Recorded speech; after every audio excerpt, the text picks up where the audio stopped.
Well, we're here in St Albans. I'm just going to ask you a few questions. Fluke, new band with a new sound. What is it that's making it apart from the ordinary Irish traditional music? What's making it apart from? Set it apart, you know. Set it apart. Yeah. Well, we're not all Irish. Probably is the answer. Straight answer to that. We all come from completely different musical backgrounds. I mean, myself and John grew up playing through the kind of flat olds back home, but we don't pretend to be Irish. You know, we don't stick strictly to the Irish idiom. We don't play all Irish tunes, all Scottish tunes, all Breton tunes. So we have the luxury of occupying this unlabelable world where people can't actually put a label on us or put us on a shelf, which is great. It just means we can play whatever we want, really. Yeah, and I mean, you're picking up influences from just about everywhere.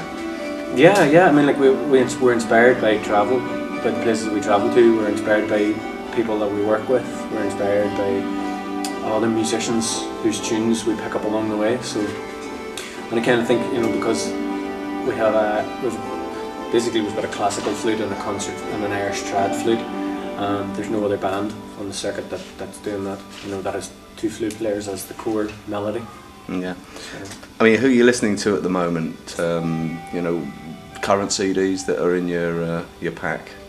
Current CDs that I'd be listening to would probably be at the moment I'm listening to the Cardigans, the new Cardigan CD.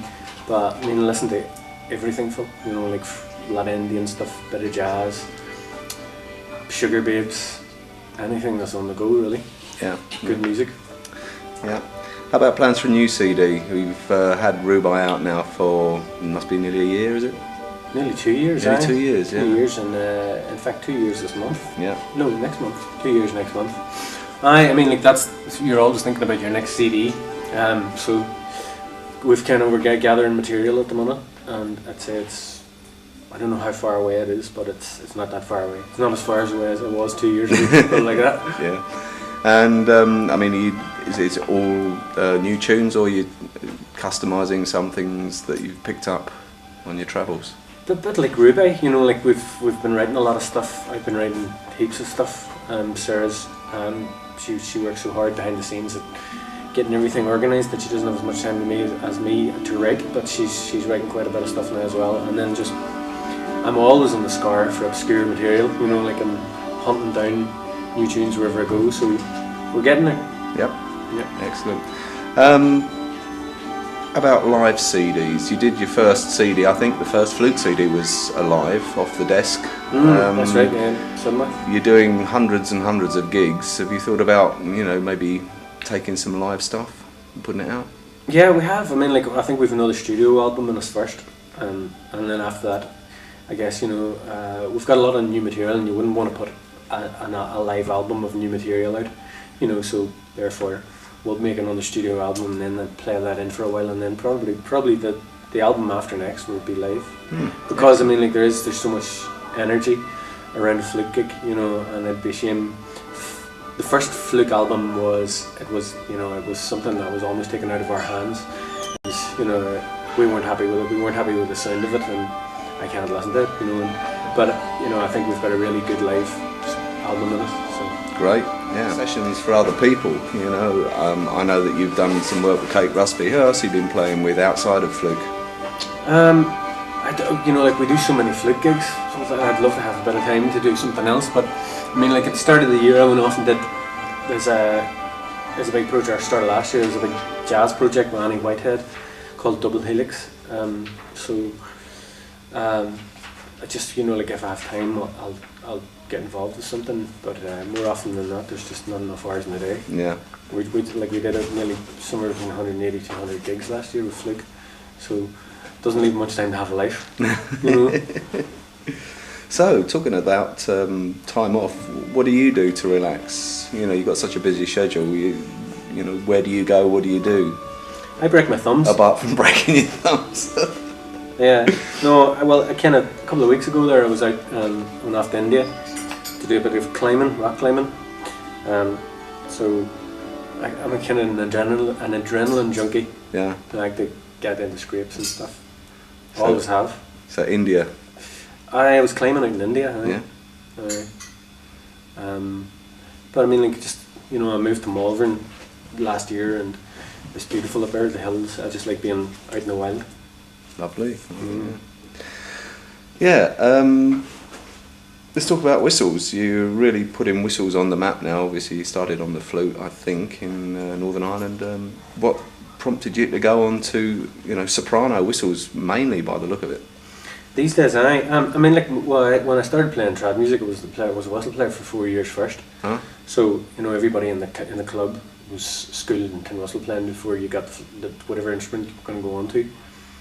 And then I played mostly flute for, in fact, right up until I joined Fluke, and then probably a wee bit more through the early stages of Fluke when Mike was more whistle and I was bamboo flutes and stuff. And then when he left, it just seemed to be a vacancy for a whistle player. So I love playing whistle. You know, I find it much easier to play than the flute.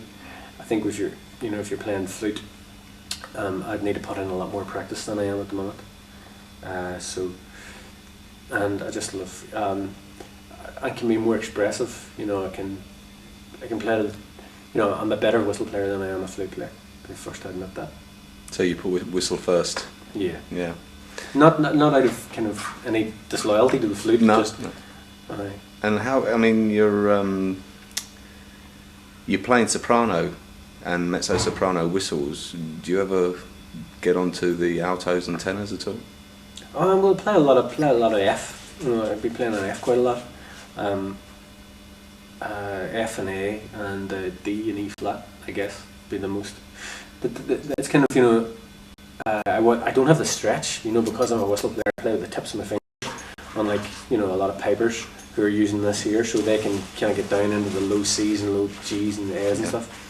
It's just out of my league, that, you know. It's, I don't have that stretch, so I'm kind of comfortable playing F. Yeah. Do you spend much time practicing? Well, I mean, like, I'd spend a lot of time, you know, playing and composing tunes and stuff, but I wouldn't actually sit down and practice technique or anything. It'd just be in the, you know, the daily gigging and tune writing. So you wouldn't sit down and have band practice kind of thing, you just kind of cobble numbers together while you're travelling around? Yeah, I mean, like, myself and Sarah would bring a tune, you know, like, we'd write a tune, and then we'd learn it to each other, and then we'd take it to a sound check, and we'd play it to the lads, and maybe over 3-4 nights when I'd do that, I'd just sound check it again and again, and until suddenly one night we'd just say, let's just take a leap of faith and put it in the gig. But we never, like, I think we've had 2 rehearsals in almost 9 years where we've actually said, let's go to this room and sit down and rehearse. It's just not, it doesn't happen. This is unbelievable. You get, you get to talk to people all over the planet. I mean, literally, you're in Canada, America, Australia, New Zealand. What are the most common 3 questions you get asked when people get hold of you? Tough one. I mean, like, I guess a lot of us players want to know how I do the tonguing style. You know, like what shape my tongue is in. It changes day to day, really. And I guess I don't know what questions you could ask. You know, you could ask who inspires you. I mean, how often do you rehearse? How often do you practice? Pretty much what I've been asking you. Aye. Yeah. Oh, well, I'm glad I've pretty well covered it. And tonight we're playing St Albans, or you're playing St Albans. You've played here quite a few times, haven't you? We never played in St Albans, no? This is our first time, aye. This is the first, which is a big night for Sarah because this is I thought you'd played it before, no? No. Played close, played Cambridge and... Yeah. But I never played St Albans. So, a home gig, first one. Brilliant. Okay, well, thanks very much for taking some time. No problem. Cheers.